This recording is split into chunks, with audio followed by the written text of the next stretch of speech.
Boa noite, queridos irmãos, queridas irmãs. Nós vamos hoje, essa noite, fazer mais uma palestra para o 24º Seu. O tema, o perdão em Jesus, libertação e cura. E antes de nós começarmos o nosso trabalho, vamos fazer a nossa leitura de harmonização e nossa oração. É do livro Fonte Viva, Obreiro sem Fé. E aí temos uma passagem da Epístola de Tiago, capítulo 2, versículo 18. E eu te mostrarei a minha fé pelas minhas obras. Então, Emmanuel comenta o seguinte: em todos os lugares, vemos o obreiro sem fé, espalhando inquietação e desânimo. Devota-se a determinado empreendimento de caridade e abandona-o de início murmurando: para quê? O mundo não presta. Compromete-se em deveres comuns e, sem qualquer mostra de persistência, se faz demissionário de obrigações edificantes, alegando: não nasci para o servilismo desonroso.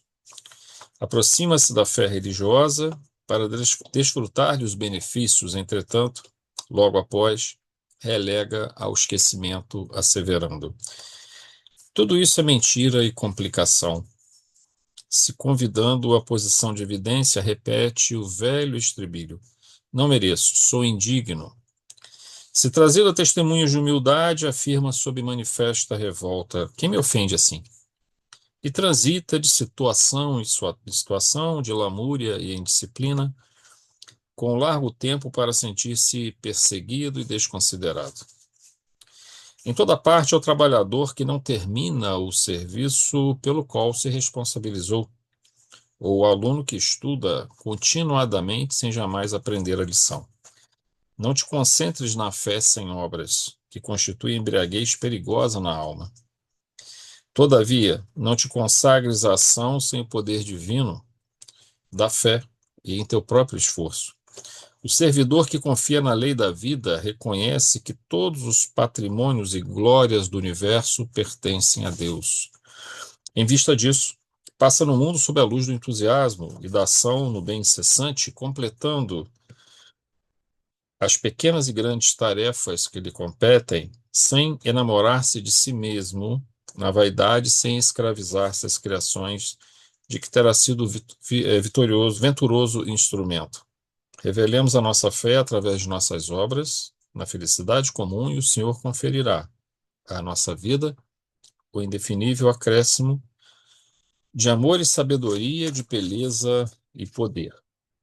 Então, nós vamos fazer a nossa oração de abertura, agradecendo a Deus, nosso Pai e Criador, a oportunidade de mais essa noite estarmos aqui reunidos para realizarmos esse estudo. Obrigado, querido Pai, pelo dom da vida, pelo dom da consciência, por nos ter concedido, Senhor, a oportunidade da existência, a oportunidade de evoluirmos e alcançarmos imensa sabedoria, imensa felicidade. Tudo isso se deslumbra aos nossos olhos quando olhamos ao nosso redor, quando olhamos dentro de nós mesmos, quando verificamos, Senhor, todas as revelações espirituais e todos os grandes mestres que vieram nos ajudar, nos intuir, nos acolher. E aqui elevamos então o pensamento a Jesus, nosso grande mestre, nosso grande rabi, a quem muitos somos gratos, Senhor, por teu imenso amor e sacrifício por toda a humanidade, encarnada e desencarnada. Possamos, Senhor, nesta noite, com auxílio dos nossos queridos trabalhadores espirituais que, em teu nome, nos ajudam, nos orientam, nos protegem, possamos fazer um bom trabalho, querido Mestre, e abençoe e proteja todos que se encontram também participando e ouvindo o estudo dessa noite. Muito obrigado e que assim seja. Graças a Deus. Muito bem, meus irmãos, minhas irmãs, nós vamos então falar sobre o perdão em Jesus, libertação e cura espiritual. Para desenvolver esse tema, nós vamos trabalhar em cima de uma passagem do Sermão da Montanha, uma das belíssimas passagens do Sermão da Montanha, que tem, ela vai ela está no capítulo 5, versículos 43 a 48 de Mateus, e nós temos vários ensinamentos dentro dessa passagem, desses versículos aqui. Nós vamos destacar algum deles, todos eles se aplicam ao tema do perdão, como elemento de cura e de libertação, né? Vamos ver primeiro o que Jesus nos ensina no Sermão da Montanha e vamos desenvolvendo e nós vamos ver como ele se aplica perfeitamente ao estudo dessa noite. Jesus diz o seguinte: ouvistes o que foi dito: amarás o teu próximo e odiarás o teu inimigo. Eu, porém, vos digo: amai aos vossos inimigos, bendizei os que vos maldizem, fazei bem aos que vos odeiam e orai pelos que vos maltratam e perseguem, para que sejais filhos do vosso Pai que está nos céus. Porque se o que faz com que o sol se levante sobre os bons e os maus, e a chuva desça sobre justos e injustos. Pois se amardes somente quem vos amam, que galardão tendes? Não fazem os publicanos também o mesmo? E se saudardes unicamente os vossos irmãos, que fazeis demais? Também não fazem assim, os pagãos? Sede, pois, vós perfeitos, como é perfeito o vosso Pai que está nos céus. Então, nós temos aqui vários pontos importantíssimos, eu vou até destacá-los aqui agora. Primeiro, as atitudes perante, que nós vamos depois destacar com mais cuidado, só para a gente fazer um resuminho rápido. Primeiro, o comportamento que se tem diante daquele que nos ofende, nos calunia, nos prejudica. É um ato de amor, ele diz amai os vossos inimigos, mas o amor para nós aqui, o perdão é uma das expressões do amor, né? Você não perdoa se você não ama, você só consegue perdoar se você amar. Aí nós vamos falar de amor comportamento, amor sentimento um pouco, e também vamos falar de níveis de perdão, mas as duas coisas estão interligadas. Então nós temos que ter um comportamento amoroso, primeiro ponto. Falar, pensar, através da oração, falar ou bem dizer, e agir amorosamente, fazendo bem a quem nos odeia. Depois ele diz o seguinte: Jesus diz que procurai ser filhos de vosso Pai que está nos céus. Ora, é uma questão interessante essa. Nós já não somos filhos de Deus, por que a gente tem que procurar ser? Deus não é nosso Pai, por que a gente tem que procurar ser seu filho? Depois ele diz o seguinte, que esse mesmo Pai amoroso faz com que o sol nasça sobre os bons e os maus, a chuva traga água para os justos e os injustos. Isso também tem uma lição preciosa para a gente. Deus está dando oportunidade a todos, né? E por fim, ele coloca no último versículo: sede vós perfeitos como o vosso Pai Celestial é perfeito. É um convite à busca da perfeição. Então isso aqui há várias lições aqui dentro dessa passagem. Primeira coisa, a gente falou que o perdão é uma forma de se expressar o amor. É uma das maneiras pelas quais o amor se expressa. A gente costuma dizer, inclusive, por exemplo, caridade. A gente diz que a caridade é uma dinâmica do amor, uma materialização do amor, de certa forma, um amor em ação. Ele vai gerar, por exemplo, a caridade. O amor em ação gera várias coisas. O amor em ação é o resultado de um comportamento amoroso e de um sentimento amoroso. Há uma diferença entre os dois. O comportamento amoroso é nós agirmos, pensarmos e falarmos amorosamente, desejando o bem, não desejando o mal, estendendo a mão àquele que quer a reconciliação, nunca negar essa reconciliação, ajudar aquele que nos caluniou, que nos prejudicou, se ele está em dificuldade. Esse é o comportamento amoroso.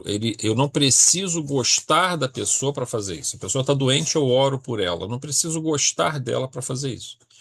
Eu só preciso desejar que ela fique bem, que os bons espíritos a auxiliem, que os médicos espirituais cheguem próximos a ela.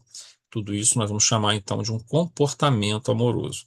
O sentimento amoroso é um passo seguinte.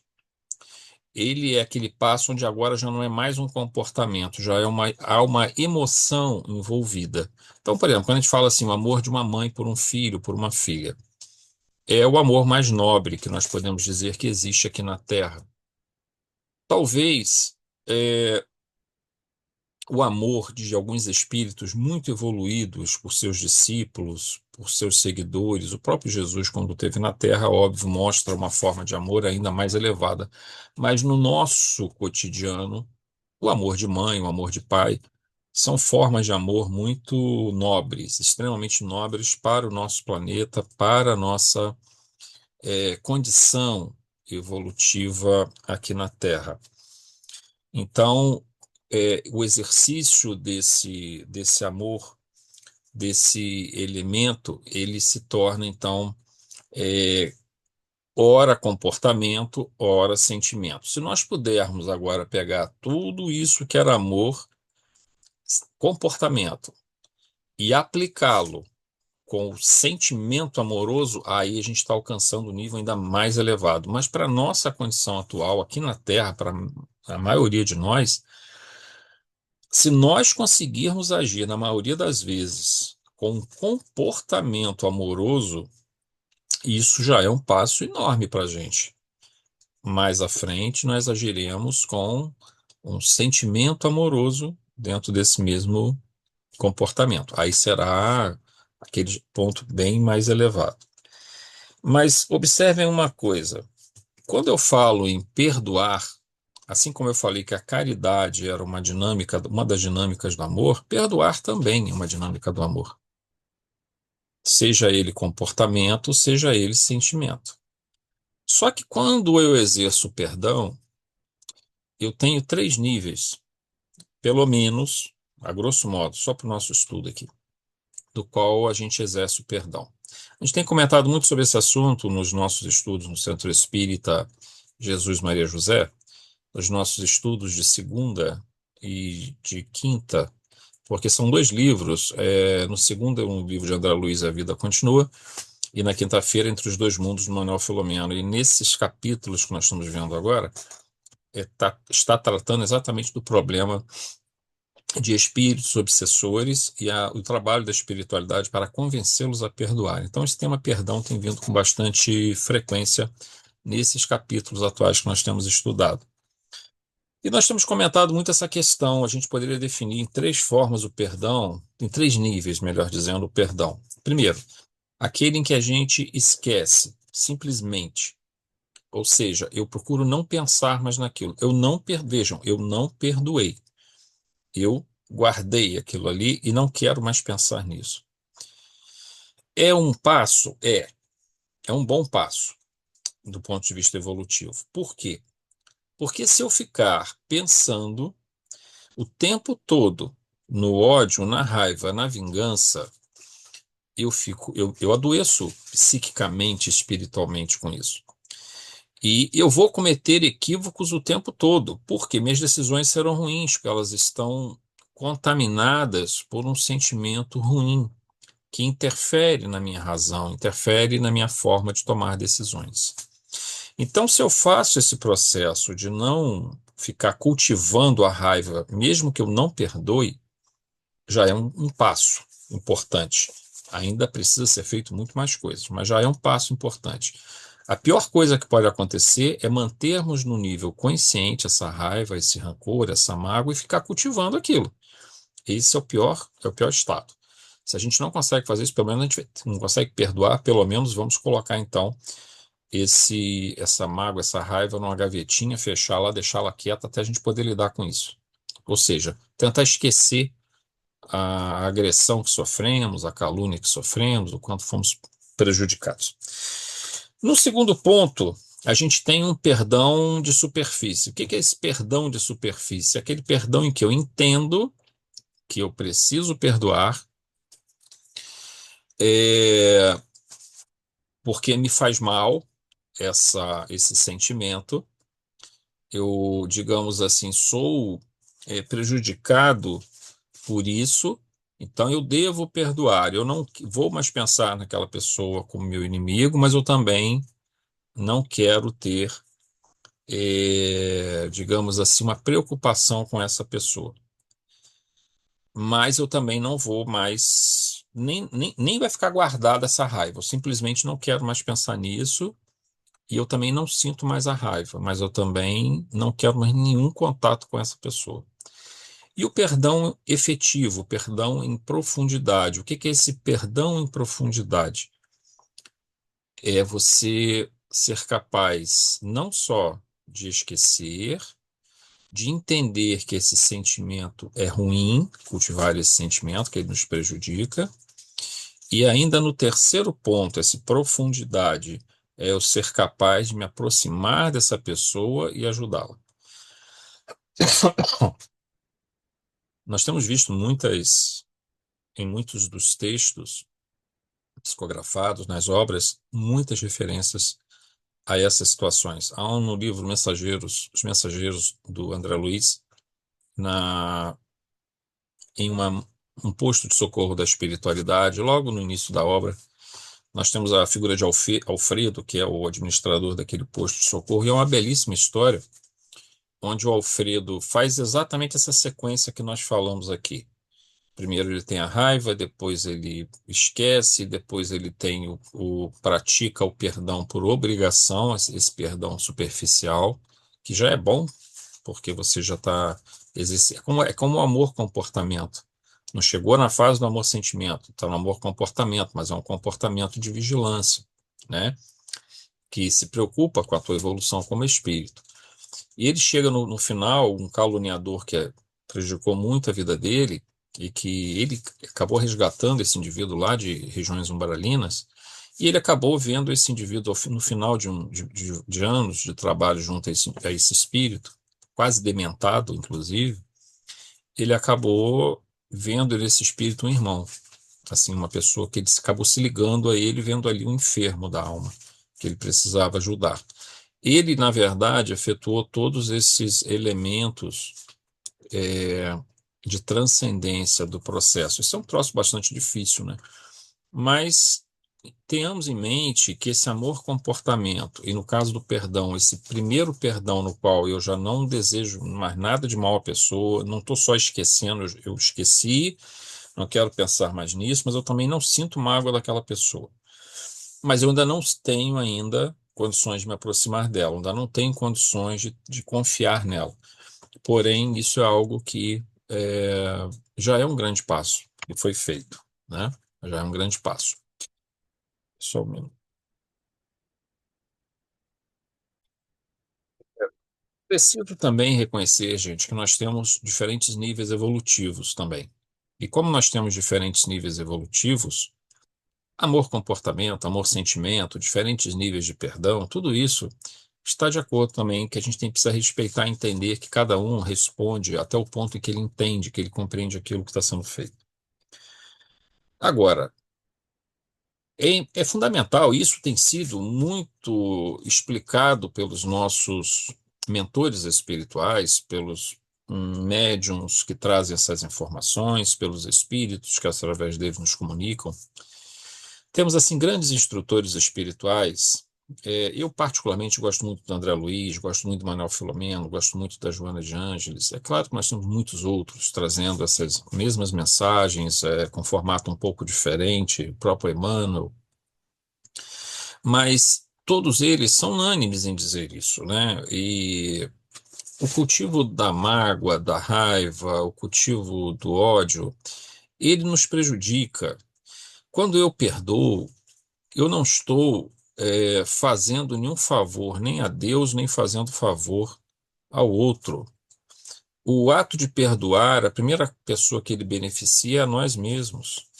Porque se nós não fizermos isso, nós vamos ficar, primeiro, que nem eu comentei aqui, se eu não consigo nem esquecer aquilo que me foi feito, o, o mal que eu sofri, eu fico mantendo isso na minha mente num círculo vicioso. E esse círculo vicioso, esse ciclo vicioso vai fazer com que eu tome decisões erradas, vai fazer com que eu sofra, com que eu fique ruminando aquela mágoa. Eu sofro com isso. Então, quando eu perdoo, eu me livro desse peso, eu me livro dessa dor. Eu sou o primeiro a ser beneficiado. Esse ponto é muito importante quando a gente fala sempre de autoentendimento, de autoconhecimento, nós trabalharmos as emoções que são benéficas e os estados cognitivos e emocionais que nos são benéficos. Porque, na verdade, essas são decisões que, na imensa maioria das vezes, está ao nosso alcance tomá-las. Orar pela outra pessoa, por exemplo, que nos prejudicou, é uma decisão que nós podemos fazer tranquilamente. Tudo bem, nos aproximarmos dela e tentarmos reatar os laços, conversar. Pode ser muito difícil e exigir muito do indivíduo, mas orar pela pessoa não é difícil. Temos que mudar a nossa perspectiva, isso é verdade, mas não é tão difícil assim. É,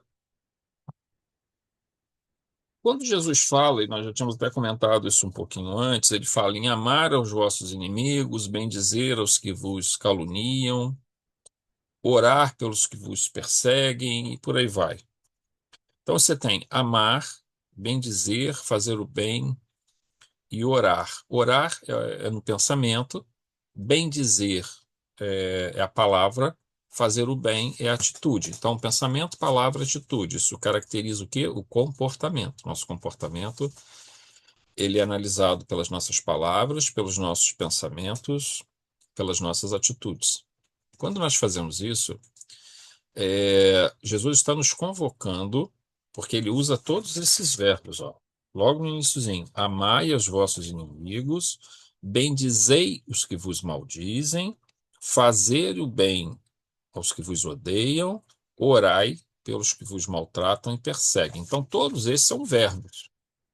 E todos esses verbos nos remetem a essas três condições: pensamento, palavra e atitude. Então, Jesus está nos convocando a um comportamento de mudança, de transformação. Muito bem. Deixemos agora um pouquinho essa parte de lado. Vamos para um segundo ensinamento. Agora vamos retornar isso daqui. Vamos para o segundo ensinamento que está contido, que nós comentamos também, quando Jesus diz o seguinte: a gente deve fazer isso para que sejais filhos do vosso Pai que está nos céus, porque faz que o sol se levante sobre os bons e maus e a chuva desça sobre justos e injustos.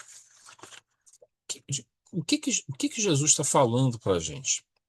Que Deus dá oportunidade a todos. De certa forma, isso aqui lembra até um pouquinho, nos remete um pouco à parábola da ovelha perdida, né? Das 100 ovelhas, uma das ovelhas se perdeu, aquele pastor deixa as 99 ovelhas e vai, então, atrás da ovelha perdida. O que que nós observamos na imensa e diversificada literatura mediúnica, literatura espírita, as obras edificantes que nós temos em mãos? É o trabalho imenso da espiritualidade, o tempo todo resgatando espíritos, muitos deles muito endurecidos. Nós estamos vendo agora terminamos agora, né, praticamente o capítulo 19, se eu não me engano, do Entre os Dois Mundos, onde havia a figura de François Pierre, que foi um assassino na época da Noite de São Bartolomeu, em 1572, e temos a figura de Jean-Jacques. Aliás, desculpa, o François Pierre foi a vítima, né? E o Jean-Jacques de Villers foi o assassino, ou um dos mandantes do massacre, junto ao rei Carlos, da França. E o Jean-Jacques, ele, digamos assim, ele perseguia o François durante quase 400 anos, né? Então, isso houve porque ele perseguia por quê? Porque ele foi vítima lá no passado. E ele não perdoou isso durante praticamente 400 anos. Olha, ele ficou afastado da família, ele não conseguia fazer outra coisa. E a espiritualidade acaba se envolvendo nesse processo para ajudá-los, para poder dar um fim a essa situação, tentando esclarecê-lo, utilizando todos os recursos. Nesse caso, um dos recursos foi trazer a família do Jean-Jacques para que ele, a esposa e os filhos que também foram mortos na noite de São Bartolomeu, para que eles mostrassem a ele que eles tinham perdoado, que ele também deveria perdoar, para que ele conseguisse reencontrá-los, porque ele não conseguiria reencontrá-los porque eles já estavam no plano mais elevado. E se ele continuasse a agir dessa forma, ele nunca sairia desse ciclo de pensamentos negativos, de violência, né? Então, essa passagem, ela trata muito disso. Deus dá oportunidade para que o justo, o mal, ele consiga se refazer os seus passos, consiga modificar o seu caminho. E a gente observa esse trabalho intenso da espiritualidade para dar oportunidade, resgatar de regiões umbralinas, produzir reencarnações bem definidas, né, para que aquele espírito tenha condições, então, de vencer as suas dificuldades. Aqui a gente entra, essa passagem de Jesus, que trata do problema do amor e, consequentemente, do perdão, porque se você ora pelo que te prejudica, se você faz o bem a quem te prejudicou, te perseguiu, se você bendiz aquele que te calunia, você está, de uma certa forma, perdoando, obviamente. Então, essa manifestação amorosa, ela assumiu a forma do perdão. O amor assume várias formas, como nós falamos, por exemplo, da caridade. O amor assume várias formas, nesse caso, a forma do perdão. Isso é um dos cernes da mensagem de Jesus, que é reino de Deus, ou soberania divina. É o núcleo de todos os evangelhos, né? E aqui existe um conjunto de ensinamentos básicos que regem todo esse desenvolvimento que nós acabamos trabalhando. O essencial deles é o seguinte: primeiro, Jesus fala que Deus é o início, é o meio, é o fim. Na verdade, nós somos criados por Deus, nós somos mantidos por Deus, nós caminhamos em direção a Deus. Para nós existe um passado, um presente e um futuro. Para Deus, o tempo é uma coisa só. Passado, presente e futuro se constitui uma realidade, digamos, onipresente, né? Ou onitemporal. Ela abrange tudo. Mas, quando Jesus fala isso, são colocadas três coisas. Primeiro, são colocados os atributos de Deus, não exatamente dessa forma, mas a gente vê nas entrelinhas ou nas parábolas ou até no Sermão da Montanha, nós vamos encontrar praticamente todas elas aqui, tá? Que Deus, esse ser que nos criou, esse ser que é todo-poderoso, ele tem três primeiros atributos principais e outros três atributos que complementam isso. Deus é perfeito, Deus é amoroso e Deus é justiça. Então, justiça, amor e perfeição. Nós vamos encontrar isso sempre. Nessa passagem mesmo aqui que nós lemos, sede perfeitos como vosso Pai Celeste é perfeito. Essa passagem de Mateus 5, 43, 48 termina assim: sede perfeitos como vosso Pai Celeste é perfeito. Então, Deus é perfeito. Então, perfeição é um dos atributos de Deus. O amor é um dos atributos de Deus, justiça é outro atributo de Deus. Mas tem mais outros três atributos que Jesus coloca. Deus é onipotente, Deus é onisciente, Deus é onipresente. Ou seja, Deus está presente em tudo.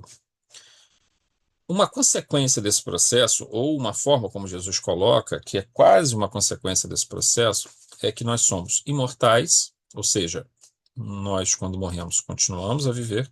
A morte é só física, nunca espiritual. Portanto, não existe a morte, nós somos imortais. Nós somos filhos de Deus e nós somos destinados à perfeição. Sede perfeitos, como vosso Pai Celestial é perfeito. Jesus fala isso. Versículo 48 do capítulo 5, iníciozinho do Sermão da Montanha. Ora, isso nos coloca uma grande responsabilidade dentro desse processo, né?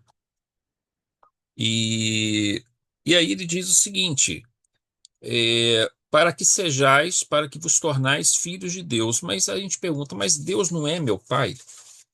Deus não é nosso pai? Por que eu tenho que ser filho de Deus? Bom, Deus é nosso pai, nós estamos envolvidos em suas leis, nós fomos criados por ele, nós somos mantidos por ele, nós somos destinados a nos encontrarmos com ele.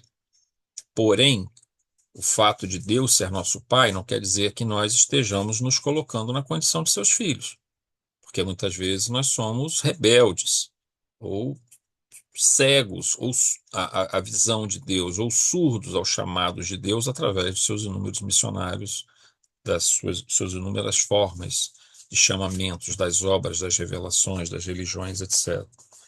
Então, assim, assumirmos a condição de filhos de Deus é sermos dinâmicos nesse processo de transformação, e aí nós temos o Evangelho, e obviamente para nós também a doutrina espírita, que desenvolve ainda mais o Evangelho, traz, né, a ampliação desse conceito do Evangelho, nos ajudando a encontrar essa filiação divina, porque a paternidade já é uma paternidade assegurada. A filiação, ela precisa ser buscada.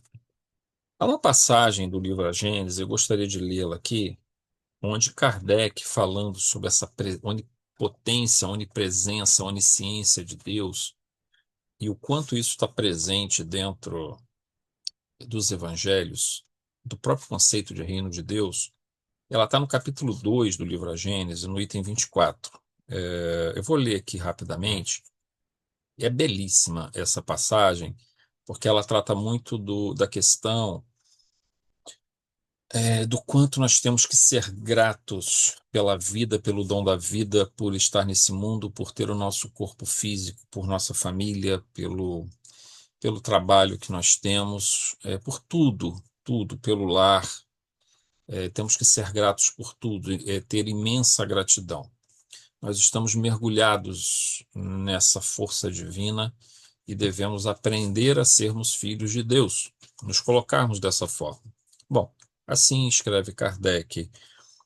Seja ou não assim no que concerne ao pensamento de Deus, isto é, quer o pensamento de Deus atue diretamente, quer por intermédio de um fluido, para facilitarmos a compreensão de nossa inteligência, figuremo-lo sob a forma concreta de um fluido inteligente, ou seja, o pensamento de Deus como um fluido inteligente que enche todo o universo infinito e penetra todas as partes da criação. A natureza inteira mergulhada no fluido divino. Ora, em virtude do princípio de que as partes de um todo são da mesma natureza e têm as mesmas propriedades que ele, cada átomo desse fluido, se assim podemos nos exprimir, possuindo o pensamento, isto é, os atributos essenciais da divindade, e estando o mesmo fluido em toda parte, tudo está submetido à sua ação inteligente, ou seja, desse fluido divino. A sua previdência, a sua solicitude, nenhum ser haverá, por mais ínfimo que suponhamos, que não esteja saturado dele, desse fluido divino. Achamos-nos, então, constantemente em presença da divindade. Nenhuma das nossas ações lhe podemos subtrair ao olhar. O nosso pensamento está em contato ininterrupto com o seu pensamento, havendo, pois, razão para dizer-se que Deus vê os mais profundos refolhos de nosso coração. Estamos nele, como ele está em nós, segundo a palavra de Cristo.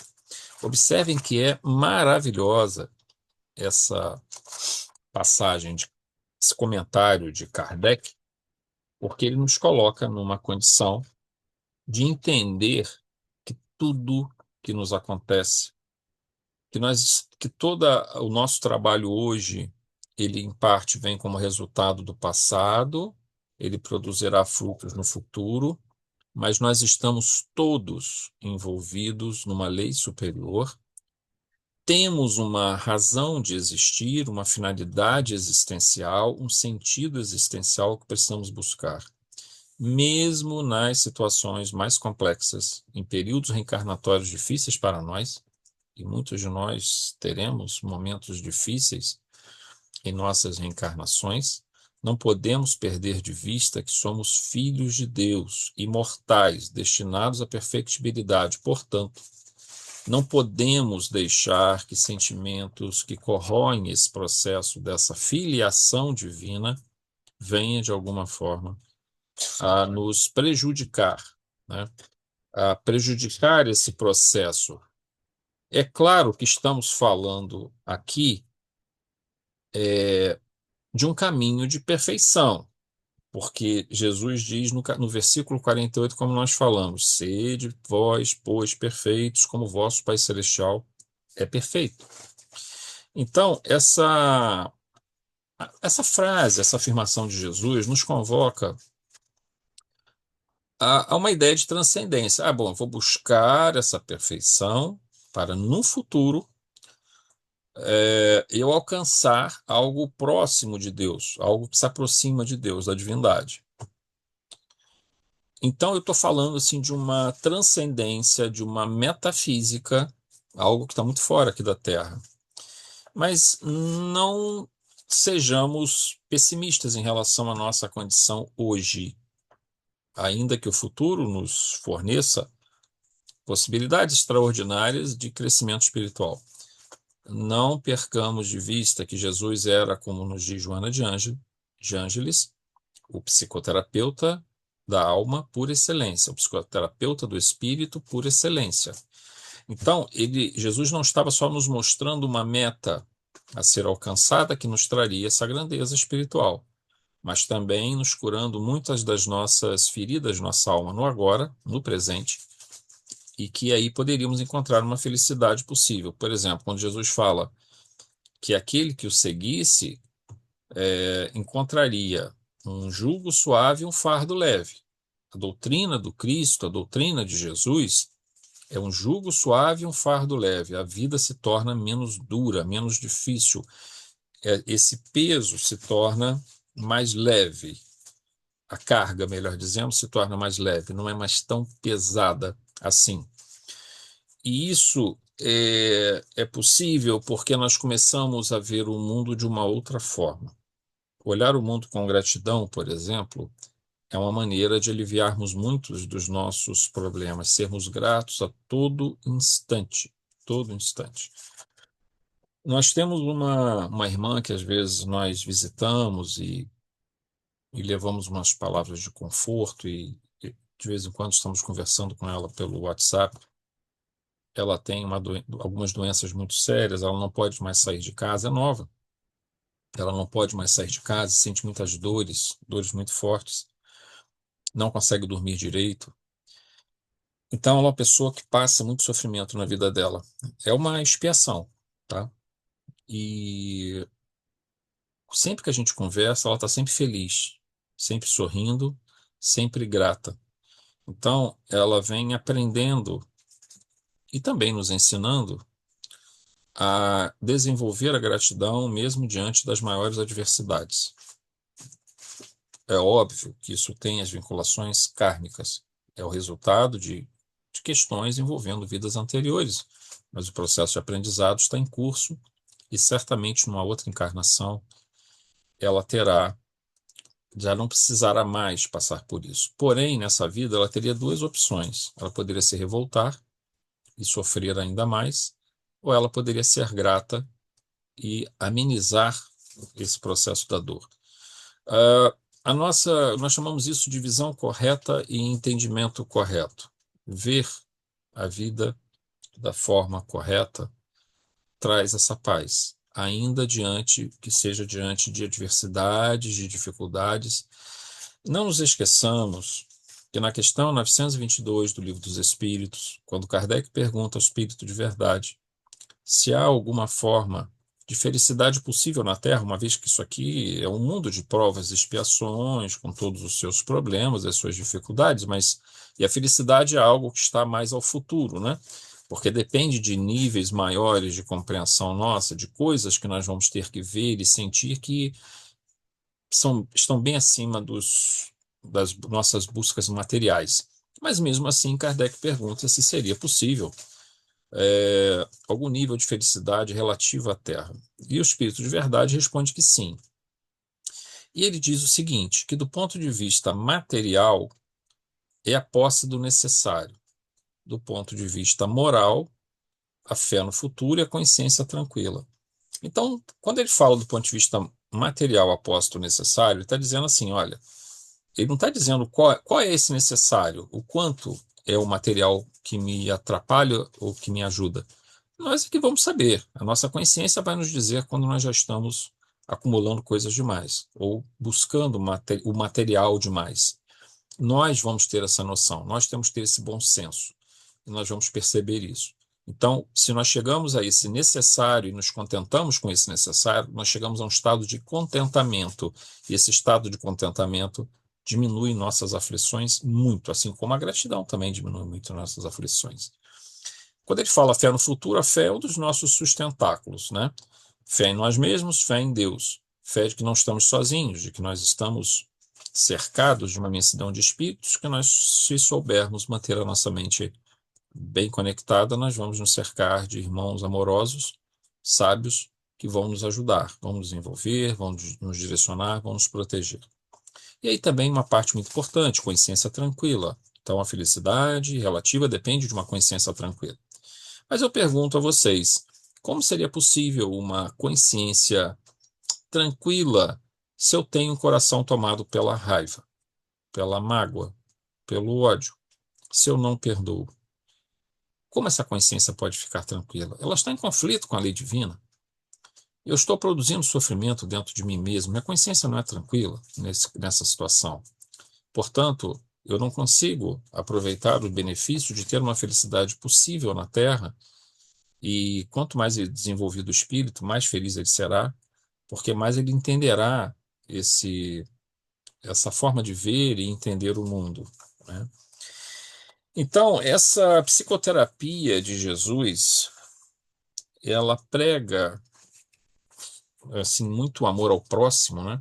Porque também o amor ao próximo é uma forma de nós compreendermos a figura da divindade. Nós falamos que o reino de Deus ou soberania divina é uma espécie de espinha dorsal do Evangelho, mas observemos que como é que nós vamos ver Deus se eu não consigo ou amar a Deus ou nos colocarmos como filhos de Deus, se eu não consigo ver nas outras pessoas manifestações primorosas desse artesão divino, né?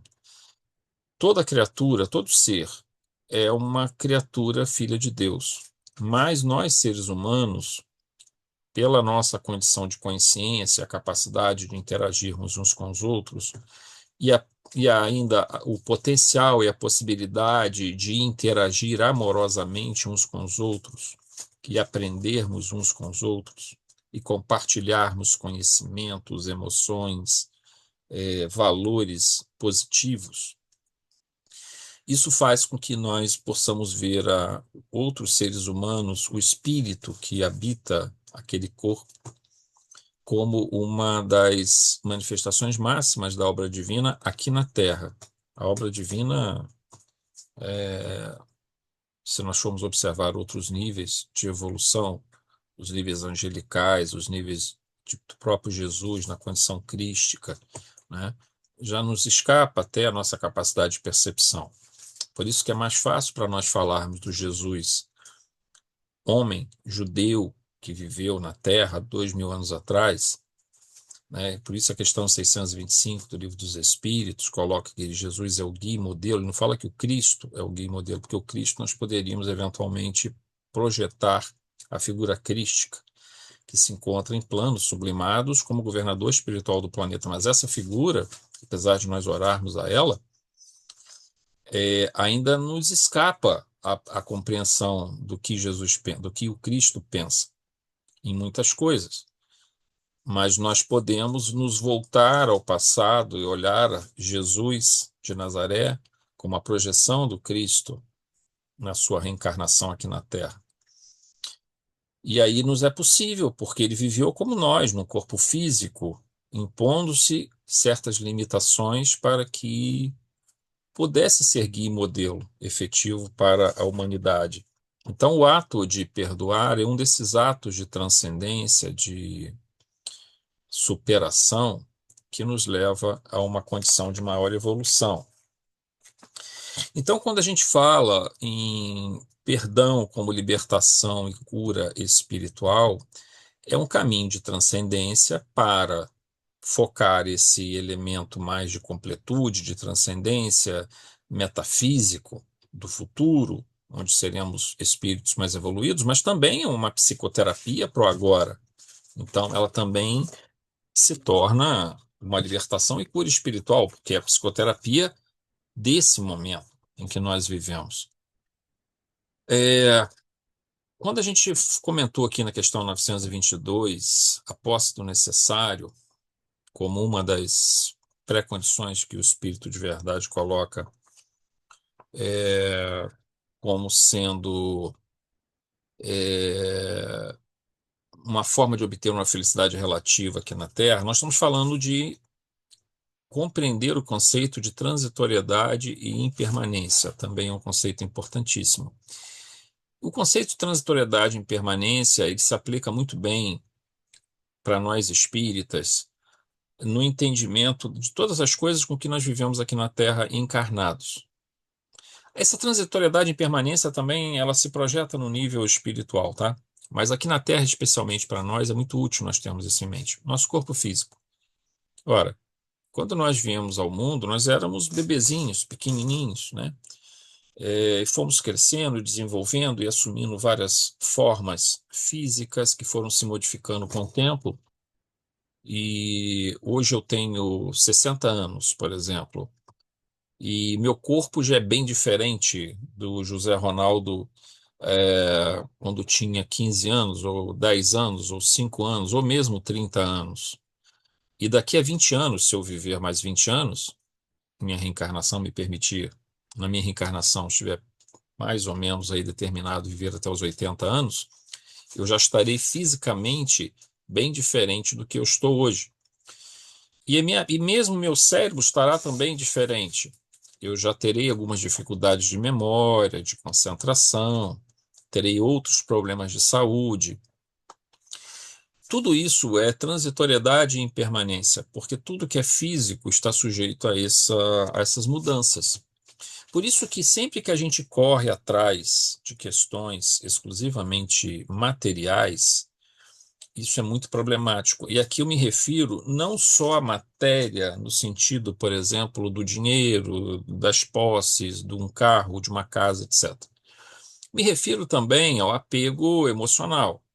Por exemplo, a família, apesar de nós termos falado essa questão do amor da mãe para um filho ser a forma talvez mais evoluída pelo qual nós podemos observar a manifestação do amor, sentimento, ela é ainda um amor com apego, né?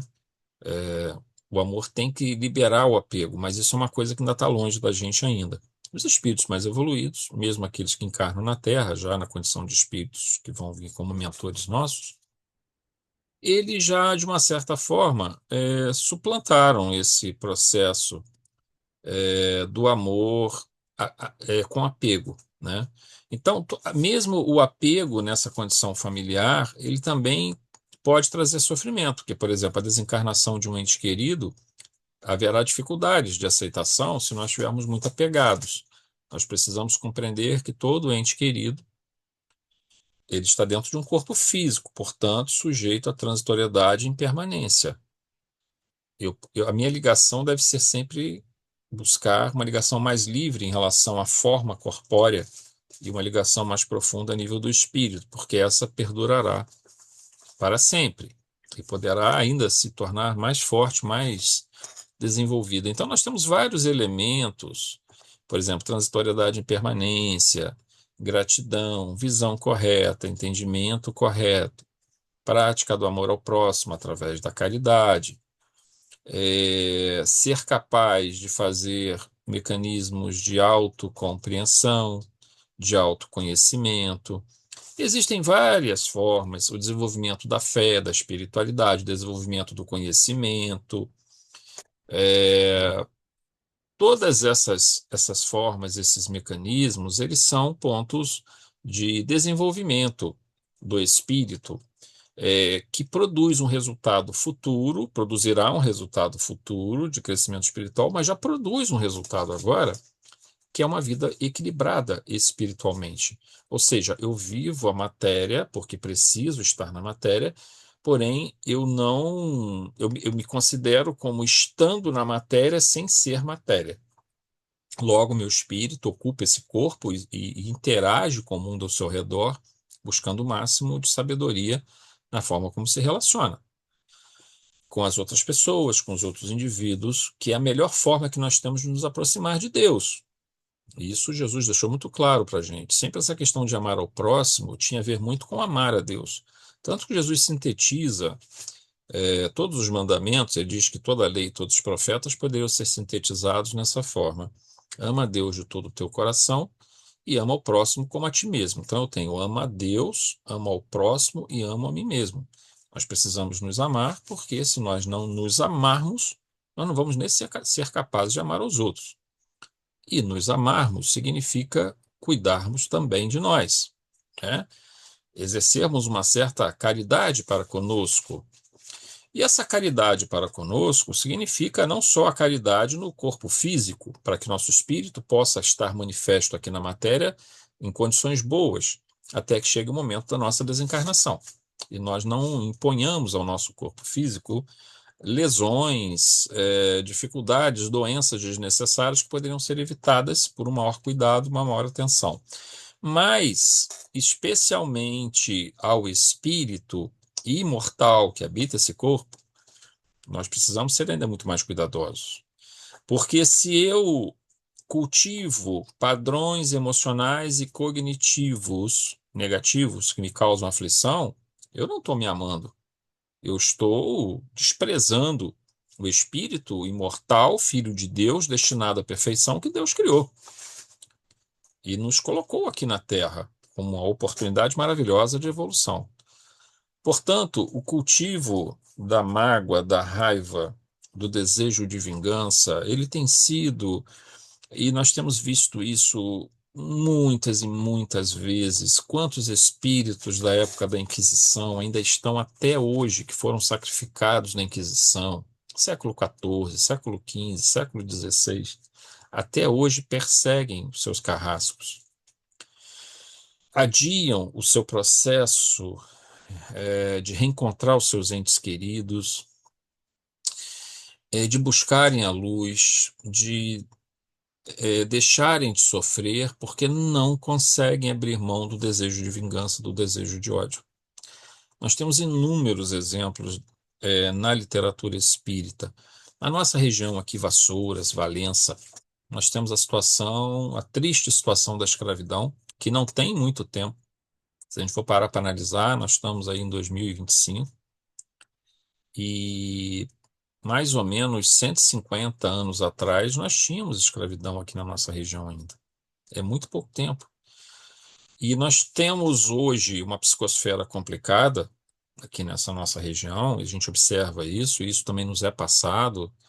Aliás, aqui em Vassouras, eu já me falaram isso, eu não me lembro se foi o Divaldo ou se foi o Chico Xavier, eu acho que foi o Divaldo, quando ele esteve aqui em Vassouras há muitos anos atrás, e ele chegou a vir no nosso centro, Jesus Maria José, e conversando, se eu não me engano, com o seu Francisquinho, que era o presidente na ocasião, ele disse que ele conseguia sentir uma psicosfera extremamente pesada, eu acho que foi o Divaldo, sim, uma atmosfera extremamente pesada aqui na Terra. Ele foi num clube aqui em Vassoura, chamado Fluminense, é um clube que tem aqui, que hoje nem se usa muito, mas na época era um clube, usava muito para festas e tal, e se eu não me engano a palestra dele foi feita ali, porque Vassouras não tem locais muito grandes, né? Então a palestra na ocasião foi feita ali. E ele falou dessa psicosfera pesada da nossa região, que é o caso de Valença também, Miguel Pereira, Pati, um pouco Barra do Piraí, mas essas regiões aqui, Vassouras, Valença, Pati, Miguel Pereira, Paraíba do Sul, são regiões de fato que têm esse envolvimento espiritual muito denso. Por quê? Porque muitos daqueles espíritos, tanto os escravos que não perdoaram, quanto aqueles donos de terra, aqueles feitores, aqueles capitães do mato que cometeram crimes e atrocidades, eles também não se perdoaram e eles também não conseguiram, digamos assim, se modificar para merecer o perdão, né? Então, quanto sofrimento, quanta dor, né? Quantos desses indivíduos estão presos porque, na verdade, presos ao passado porque não conseguem exercer o perdão. É óbvio que cada ano muitos desses espíritos vão sendo socorridos, vão sendo ajudados, eles acabam se modificando, se transformando. Por isso, as nossas reuniões de desobsessão, nossas palestras, nossas temáticas precisam estar sempre abordando isso, porque nós observamos muito que esses irmãos vão sendo aos poucos conduzindo as reuniões de trabalho, de estudo, de desenvolvimento. A doutrina espírita traz um material maravilhoso nesse sentido para ajudar, porque ela entende como nós devemos receber com carinho esses irmãos e ajudá-los de alguma forma, muitos deles encontrando até mais facilidade de se conectar conosco do que com os nossos mentores, por conta da diferença vibratória. Então, esse primeiro contato, às vezes, é interessante que seja feita com um encarnado, né? E dentro desse processo se vai ocorrendo, então, a recuperação, a ajuda a esses irmãos e o esclarecimento, a doutrinação, tudo isso. Mas tudo, na raiz de todos esses problemas, está a questão do não exercício do perdão. Então, quando a Joana nos fala de Jesus como o psicoterapeuta da alma ou do espírito por excelência, isso se aplica no sentido do futuro, mas se aplica muito no sentido do presente. Nós não temos que esperar o futuro para sermos felizes, para termos equilíbrio emocional, cognitivo, ou seja, ter boas ideias, bons pensamentos e também ter boas emoções. Nós não precisamos esperar sermos espíritos muito evoluídos. Claro, quando formos espíritos muito evoluídos, isso será ainda muito mais intenso. Mas no agora, nesse momento, nós já temos condições de nos livrarmos de muito de pesos desnecessários, de jugos que nos prendem, como nos diz Jesus. O jugo dele é suave. Suave por quê? Porque quando nós seguimos o Evangelho, ou tentamos seguir o Evangelho, esse fardo se torna leve, esse jugo que nos prende, ele agora é mais suave, não machuca. A reencarnação não tem que machucar, a reencarnação não tem que ser dolorosa. Então, não necessariamente devemos ficar esperando que o nosso entorno se modifique, mas que nós modifiquemos a nossa percepção e entendimento do mundo. Então, isso nos trará grande paz, né? Nos trará cura e libertação através do perdão que Jesus nos ensinou. Então, meus irmãos, nós vamos finalizar nosso estudo aqui, nossa palestra dessa noite, e fazer a nossa oração de encerramento do nosso trabalho. Elevando o nosso pensamento a Jesus, nosso Mestre querido, em profunda gratidão, Senhor, por todo o teu esforço, Mestre, pela transformação planetária, pelos missionários, pelos trabalhadores, pelos mensageiros, Senhor, que tu envias, pelo teu exemplo há 2000 anos, que procurou trazer uma mensagem que é cada vez mais profundamente transformadora para todos nós, capazes de nos trazer para a verdadeira realidade, para o verdadeiro entendimento.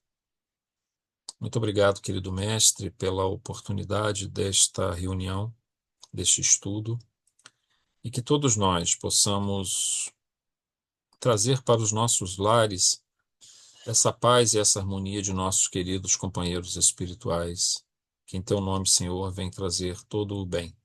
Muito obrigado, Senhor, que assim seja. Graças a Deus.